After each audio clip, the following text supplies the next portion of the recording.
Wake up in the morning, get my grind on. Hop in the shower, brush my teeth and get my shine on.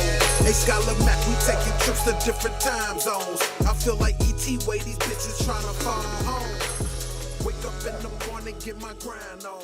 Hop in the shower, brush my Hello, Jose. Thank you so much for joining our show today. Thank you. Thank you for having me. Yeah, it's all good. So, Jose, give us a little background about yourself. How did you become a professional baseball player? So a little background about myself would be, born and raised in Venezuela for the first 8.5 years of my life. My parents and I moved out to South Florida shortly after Chavez took over the reign in Venezuela. Oh, wow. That's good. That's good for you. Yeah, I mean, it was definitely bittersweet because we left behind, all of our family. So it was definitely tough. We went through some tough times early on in our lives here in the States. But we persevered, and my parents actually, they worked their butt off. My dad would have 2 jobs. My mom would work late at night at a bakery. Just things that I'll never forget. All the sacrifices they've made, for me to be where I am now. But my dad and I would always practice at night whenever my mom was working, and that literally took place from whenever I got to the States all the way till literally when I left off to college. So yeah, out of high school, I got drafted by Cincinnati, the Cincinnati Reds. Wow. Right before that, I had committed to Florida State University, and I went going into the draft with the Reds. Went to Florida State University. After 3 years, got drafted by the Oakland A's, and after that, played with the Dodgers and the Mets, in Venezuela and Colombia. So been a little bit of everywhere, tasted a little bit. I wish I would have played in Mexico, maybe Korea, or I heard Italy's fun to play at too, but I didn't get the chance to, but it's all good. What about Japan? I heard that's kind of neat out there as well. Yeah, I actually have 2 friends of mine actually. So I grew up with one kid. I'm pretty sure he's in Japan. His name is Andy Suarez. He made it to the big leagues with the San Francisco Giants. Okay. And the other one is Kyle Bird that I played with at Florida State. One of my good friends. And he made it to the big leagues with the Rays, if I'm not mistaken. But he's in Japan as well. He says it's a little different, right? But at the end of the day, way different culture. But no doubt. At the end of the day, when you step onto those lines, it's the same game, Yeah.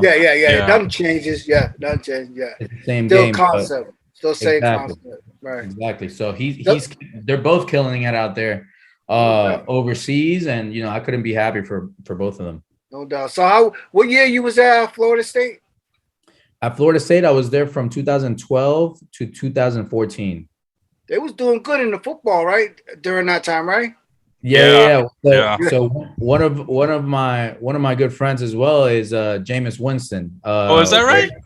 Yeah. So for his freshman year, when he wasn't playing football, he was redshirted.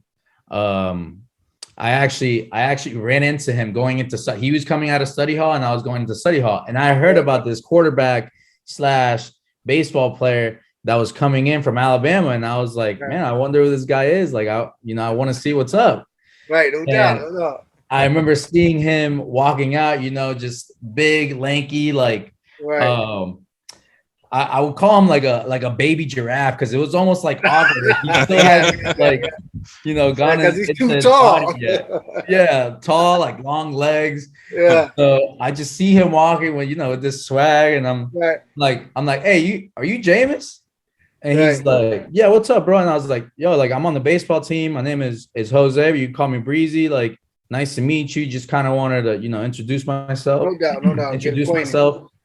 And literally ever since then, we were super tight. And I told him, I was like, yo, like, if, I know you're redshirted, whenever you want to come out, get some work. Cause I usually go, after practice, I do my tutoring. If you want to get some work in the cages, I'm there almost every night. And he's like, bro, for sure. Like, I'll be there. Literally the next day, we're out having competitions in the cages, off the tee or whatever. Let's see how many line drives we can hit to the back of the net. Oh, yeah. Like 10-year-olds, man. Hey, and it was like that. It was like that for literally an hour and a half. And we were just hitting. And just like, no, you suck. No, you suck. No, I'm better. Just good old competition, which obviously doesn't hurt at all, ever. Oh, yeah. It just makes you better. You know what I'm saying? It just makes you better. You want, in boxing, we say you have to spar with somebody better than you in order to get better. That gives you a lot of confidence, especially when amateur fighters step in the ring and spar with the pros. You know what I'm saying? And you go back and you spar another amateur fighter, you got a little more confidence. You know what I'm saying? Even though the two are different, because one's faster than the other, but your confidence level is up through the roof because you didn't spar with somebody, that you looking up to, and that wow, you know what I'm saying? You're getting that work, and that goes a long way. 100%. I couldn't agree more. I mean, that happens with baseball. I remember the first time in our travel team. So our head coach, just to kind of go off track here, our head coach was Alex Fernandez. I don't know if that name sounds familiar. Sounds familiar. It does. He played in the big leagues with the Chicago White Sox and the Marlins. So he won the World Series with the Marlins actually in '97. Okay. And he was our head coach, from literally when I had gotten to the States. So I was almost 9, and all the way through high school, because he was our coach in high school as well. We brought our travel team to our high school, and which one of the best high schools. Just putting that out there. So no, we would always play an age up, right? Or even 2 years up. And whenever we would play people or kids our age, it was time to eat. It was already time to eat regardless, whoever we played. But whenever we saw that competition, just the age, and we didn't see that much experience. Right. It was just like overpowering. You feel just the experience and the comfort, saying like, look, I've already faced these guys. Like these guys, they don't really faze me that too much. No doubt. That's exactly what I say. I say if I can get in there with my father and spar with him and do good and do all right, ain't nobody can touch me. That what I'm saying? Yeah, I agree. So Jose, how early did you start playing? Obviously I don't remember much when I was too young. I have a good memory, but 3 years old was supposedly the age that I started playing ball. And my dad was a big advocate of baseball. He's actually a soccer player, but he's a big advocate of baseball. And 2 of my uncles from my mom's side actually played professional baseball, not in the big leagues, but one of them played in the Chicago Cubs organization, and the other one played for the Atlanta Braves. So it's in my family. In Venezuela, it's also like the sport to play. Oh, that's awesome, man. Yeah, so who were your heroes growing up? So growing up, if heroes, I think we could all say our dads, were our heroes, or just uncles or whatever it may be. But heroes on the field, I really looked up to Bobby Abreu. I don't know if you guys are familiar with him, but he's an outfielder that played for the Phillies. He played for the Yankees for a little bit. Just a lefty outfielder, or lefty hitter, outfielder, right field. So I always rock his number was 53. So I always rock number 53 all the way through college, because in college at Florida State, they actually asked me, he's like, oh, like, is there anything you want? And I was like, man, like the only thing I want is to have my jersey number 53. Like, and they're like, oh man, we don't have that, but like, we'll get it done for you. And I was like, that's all I need. Like, that's all I want. That's all I need. It was that. No doubt. You have any rituals before the game starts? So I try not to be superstitious, because at the end of the day, whatever's gonna happen is gonna happen. Like, we have no control over that, Right. But even like for some reason, I put everything on my left side first, right? So like I'll put my sock on first from my left, like my left foot. When I go batting gloves, same thing. When I put on my shorts or pants, left leg goes on first. I don't know why, it just feels comfortable. It feels good to me. That's right. But at the end of the day, like, it doesn't matter. Like, you could put on whatever first. At the end of the day, you got to go out and perform, and whatever happens, happens. Well, and then whenever I felt like I was going bad, I would actually put everything on backwards. So like, so my sock, I would turn it inside out, and I would put it on. My sliders, same thing. My undershirt. I mean, later on in my career, I didn't wear undershirt too much, but I would just put everything on backwards and then put my jersey on, my pants on, and play. And I think it's more a mental thing than anything. Right, but how did it work for you? How did it work for you by doing that? Did it work? I mean, was it satisfying? You know what I'm saying? I think it was more satisfying than anything. There was definitely days where I did it, and the next that night I went 3 for 3 or 2 for 4, and I'm like, oh man, this is good. So I might just have to rock this for a couple of days until I get my confidence back. Because again, at the end of the day, it's all confidence too. No doubt. My dad did the same thing, man. He had this gym bag it was a doctor bag. The little doctor bags, the old school ones. Well, he had one that was built like that, but it was bigger. And that thing was falling apart, and you couldn't get him to change or get a new bag. He would not do it. And that's the bag that he bring to the ring with him. You know what I'm saying? All the stuff is there. And he wouldn't change that bag. I mean, he had tape on that bag, handle fall off. He picked the handle back up, tape it back up. I mean, it was like, we had to beat him up to get the bag away from him, If he didn't have that bag, he would have a fit. And he has those rituals too, you know what I'm saying? He likes to put 2 pairs of socks on, pull his socks all the way up, you know what I mean? And he don't like change too much. You know what I'm saying? I mean, you want to be comfortable with yourself, with what you've been doing. Right, and that's what they say about it. They say because everything has to be the same. So, when you go out on the field, it's the same. Nothing changed. It's the same thing you did the other day. You know what I'm saying? Michael Jordan was the same way with the shorts. You know what I'm saying? So, all athletes, they got their little, they suit their rituals, man. And it's funny to hear the differences. You know what I'm saying? What guys do. You know what I'm saying? It's funny. There's definitely a thing when it comes to athletes, or I don't really know.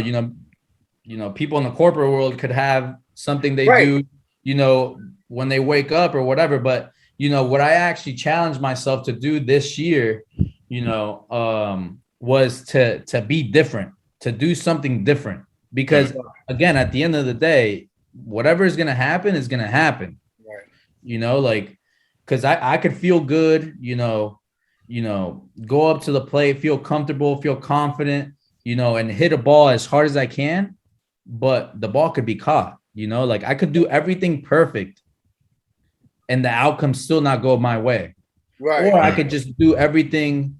Well, I don't know if this just goes with baseball, I'm just talking to baseball in general. Right. Or I could just have just a really bad swing and me get a double or a hit. And have the outcome that helps the team, me not be in quotations content about it, but it helps the team. So I can't be. That's a win-win. You know what I mean? Yeah, no doubt. Exactly. No doubt. Jose, I'm always fascinated about what players do in sports in general to prepare themselves for their sport mentally. Is there anything that you did, like subconscious programming or anything like that, to get prepared for a game?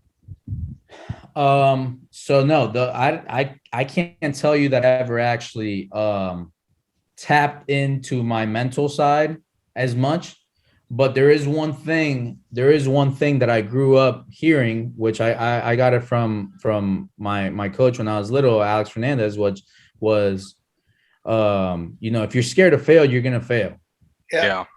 Right. So I always took that with me. Whenever I felt a little too anxious, I would take a step back, breathe, take a deep breath, collect myself, and I would tell myself, yo, like if you're scared to fail, you're gonna fail. So let it go. Like, and again, another thing that he came up, like, balls out, balls to the wall. Like, we're going after this. Like, there's no other way out. There's no turning back. There's no turning back. So like we're gonna face our fears, and whatever happens, but like at the end of the day, we're gonna take it on, and that's it, because if again, there's no reason to feel some sort of fear when you're playing a game, because at the end of the day, it's a game. Right. You gotta have fun, fun. Right. You gotta enjoy it. That's why you play, Exactly. You ever have any issues with like depression, anxiety? So I actually, I'm sure I had some sort of depression. Like when I was with the Oakland A's, I'd say probably it's probably my last full season with them. Just because I was having some, internal issues, whether like I couldn't, like, my body just didn't feel right. I didn't feel good. So it would have came from that. And my coach and I really, I guess we butted heads a little bit. Just that some of the things that he would preach, he wouldn't really implement. It would just be against me. He would implement them against me. And I don't like being pointed out like that. If you're gonna make me the example, I expect other people, for you to hold other people to that same expectation. Exactly. Correct. So the first part of my season, the first half of that season, I hit, like, my average was probably like 215, and towards the end of the first half, I wasn't playing much, and that hit me a lot because I had never been that type of player to be sat. I was always the starter. I was always showing out, this and that. But that'll make you think twice. That'll make you think twice. That, what I'm saying? If you're 100%. Always used to being that dude that's in the game and all that, and all of a sudden now you sitting over here, you start doubting yourself. You know what I'm saying? If you don't get no answers fast. Exactly. So I had to look at myself really hard in the mirror, and I'll be the first to admit, I had some nights where I was just like, yo, man, like I'm just gonna cry. There's nothing wrong with it. No, but sometimes you gotta let the emotions. You gotta let that out. Exactly. Then you can feel better about moving forward, and then you can find out what the solution is. You know what I'm saying? Because you gotta get over that. You gotta get over that hump if it's there. You know what I'm saying? Definitely. I agree, man. I see my dad cry a lot of times over boxing, man. You know what I'm saying? And it just makes you just wipe his tears. Well, you know what? All right, we just gotta go harder. You know what I'm saying? And he goes into that next gear, man. And that's it. Yep. So I mean, I get it. So I did that. I let it all out.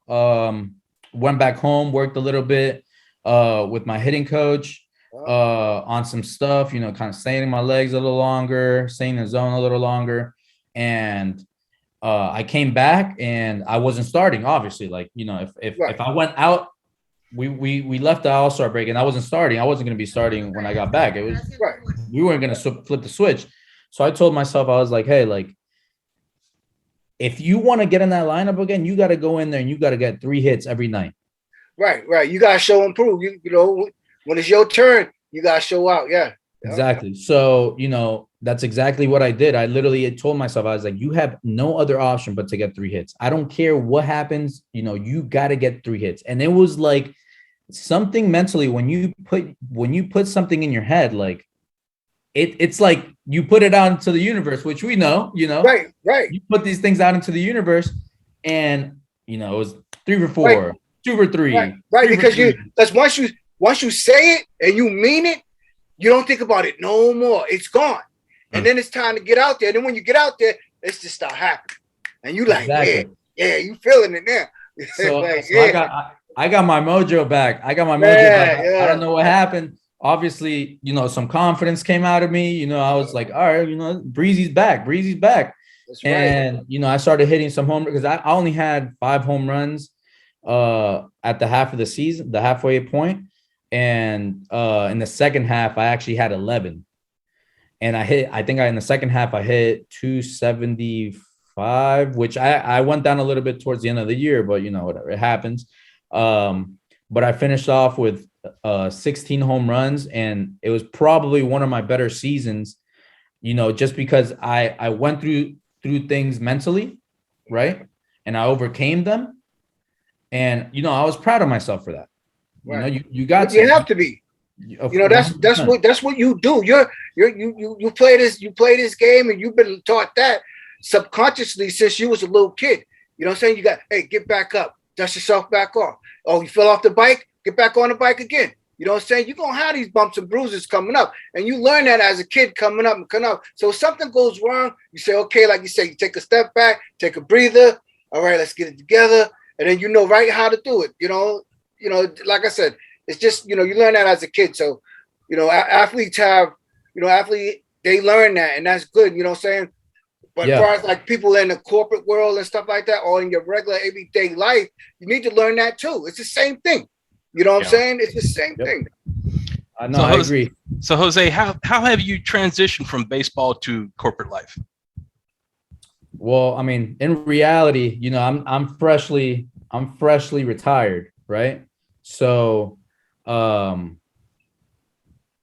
I can't really say it has been a transition. I'm waiting on some things to happen right now, but whatever God has a plan. God has a plan for all of us. So I'm just waiting for things to unfold, trying to stay patient, right? I have no control over their decisions, which sometimes is hard for us because we get so antsy, when it comes to things that we want, right? But at the end of the day, it's not in my hands. It's in the hands of the employer, right? And me being new to this, when it comes to baseball, it's whoever performs gets put on the field most of the time, right? I'm sure there's some politics that go on. Not that I'm sure. I know politics go on in sports, but I'm sure it's the same way with the corporate world. Oh yeah, that because in the corporate world, it's like you can have all the skills in the world, how to do everything, but it's who you know. Right. You know what I'm saying? It's who you know. You know what I'm saying? Other than that, you be like, damn, when I'm gonna get my shot. It's actually tough in the corporate world. You know what I'm saying? Because they don't just put you on the field. You got to know somebody to get put on that field, man. Exactly. No, but I'm glad that I started networking early this year. I met a lot of great people. I got to meet you guys now. Through the club room. Oh yeah, Networking is a big part of everything, man. You get, that's how you once you start networking, and like I say, you're getting to know people. That there it is. You know what I'm saying? You get to know people, and then whatever you're trying to do, accomplish, they can help you. You can help them, and there it is. Your connects right there. Next, somebody's been waiting for you to come through. Here you is, come through the door. Okay, bam. Now everything just explodes, man. You know what I'm saying? Yep. It's crazy how fast it could actually happen too, without you even expecting it. Yeah. But that's how it usually happens too, when you're not expecting it. You know what I mean? Boom, you run right into it. So how was it? Go ahead.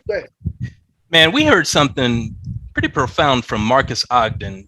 Marcus Ogden? He played for the Tennessee Titans, Baltimore Ravens. It sounds familiar, but I would have to see him, see a picture of him to tell you, you know, that I know him or I've heard of him. Yeah, you know, faces better than names. Yeah. He's basically an executive coach right now and a speaker.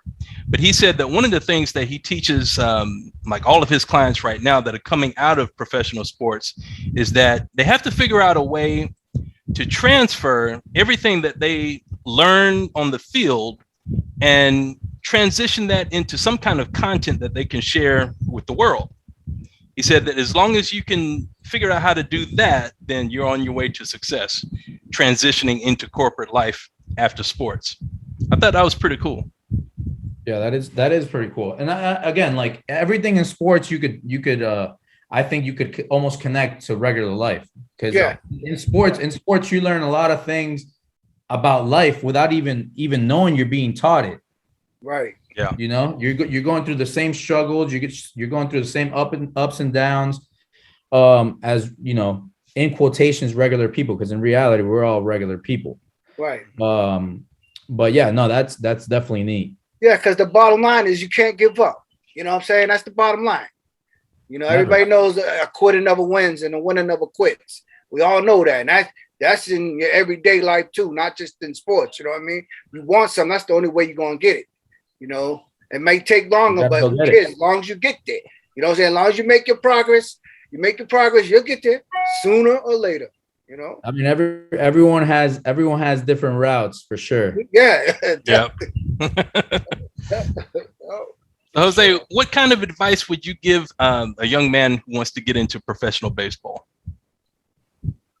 Some advice that I would give them. Would probably be put your head down, go to work. You know, always try to be a better version of yourself, whether that be on or off the field. You know, and to also disconnect both. So, you know, don't come, like, whatever feelings you bring on from outside of the field, don't bring them into your personal life. Exactly. Because there's two totally different sides. And I've gone through it. You know, I've had really bad games and I brought it into my house, which affected other people, right? Yeah. Which it shouldn't be that way. You know, it should be right. You can't bring your work home. Right. No, I've done that, you know, and obviously we live and we learn. But that's one thing that I noticed that I did, you know, and obviously now I this past season I was way better with it. You know, I went through an injury and everything and wasn't great. And it's also another thing that I could say, you know, I went through some sort of depression because I've never gone through that situation before. Right. But I couldn't bring that back, you know, to my significant other, because then it would affect our relationship. Right. You know, and I couldn't bring that to, you know, my family because it would affect our relationship. And, you know, it's not fun. It's not fun to talk to someone who's a Debbie Downer, you know, negative. Right. You know, and they would always tell me, you know, stay positive, you know, like good things are coming. Like, and I truly believe that. So that's probably one of the couple of things that I would tell a young athlete, you know, whether it be, you know, high school, college, you know, the sooner you learn that, the better, because the quicker you could clear that mind and have, what would be the word? Short-term memory. Yeah. The better you're going to be. That, in my opinion, especially in baseball, we play a game of failure. It's literally a game of failure. So if you could do that and learn that as quick as possible, I think you'd be good, especially if you're going to work every day, and being a better version of yourself. So, man, yeah, absolutely. But man, how do you shut off, you know, not wanting to to bring your emotions, your bad emotions from, maybe it could be a loss that you had that night. How do you not bring that into your house? So I think it was, at least for me. It shows. Yeah. It shows. So you like, I know with my dad, we like, okay, we let him deal with that. You know what I'm saying? And then let him calm down for a minute. Then we'll see. Then after that, it's all good. Exactly. No, I mean, I would say, after the game, you got to have some sort of time to collect yourself, right? Kind of reevaluate everything that went on, that night or that game, and chalk it up as a loss. You're not always going to win on the field. You could be better than the person, but they could still beat you. It's just part of the game. So I think that you also got to think about the people that you're affecting, right? So it's not their fault that you went 0 for 4 with 3 strikeouts. It's not their fault that, your teammate made an error, or that you made an error, or the pitcher gave up a home run to win the game. It's not their fault, right? So they can't pay the consequences for things that were way out of their control. It's not fair to them. So I just think you got to be mentally conscious of your surroundings. I think that's what it comes down to, and just kind of be selfless at that moment of time, because the next day you could easily have 4 for 4 game and be the champion of the night. A good example is just now Altuve for the Astros. Went 0 for 4 or 0 for 5 with 4 strikeouts. I think something like that. It was like his second time of his career that he struck out 4 times in a game. He did it in the World Series. And last game, game 2 of the World Series, the guy goes 2 for 4 or 2 for 5 with a double and a homer, and he's almost the star of the game. Right. It's like, oh, look, Altuve's back. And now, his confidence up. You think he went back home to his family and was like, man, like, why did I suck? Yeah. You think his kids care that he just struck out 4 times? No. The kids are happy daddy's home. Right, exactly. And that's one thing about family, they encourage you. You know what I'm saying? You have to let them do that. Let them do that. You know what I mean? Don't worry about it, Dad. You'll get him next time. I know you'll get it, Daddy. Don't worry about it. You'll get out there and do it. Just had a bad day tonight. You know what I mean? And you got to soak that in, and you know what? Embrace your family. Forget about that shit for right now. Exactly. You know what I mean? Forget about that. Embrace your family. Next, you feel better. You go back to practice. Things start happening. Exactly. No, it's a good way. It's a good way to clear your mind too. You start doing start hanging out. For me at least, this past year was maybe drink a little wine with my significant other, or we'd watch a movie or go to eat. Talk about different things, or even talk about the game. We my girlfriend and I talk about baseball all the time, and I love it. But it's just a way of connecting with the other person and just releasing whatever happened, like you said, fuck it. Like, we had a bad game. That's it. We can't do anything about it. Let's move on. Same thing in my household. My dad the same way, talk about, especially after the Leonard fight. After that Sugar Ray Leonard fight, we sat down and watched the fight the next day. Did you? He was like, oh, that motherfucker, he didn't do that. We like, yeah, you right. Yeah, he didn't do that. So we're all in there. All right, let's go home. Let's get out of Vegas. Let's go home. That's funny. You know what I'm saying? So yeah, it's good when you connect with your family and everybody's on the same page. You know what I'm saying? And that's what's great about having them, man. So it keep you in line, keep you in your lane, bad days and good days. That's what it's about, Yeah, you got to see it. You got to stay even keel, I think. Yep. Yeah. I think that's awesome though. You and your girl, you talk about the game that you love. I mean, that makes a huge difference. Okay.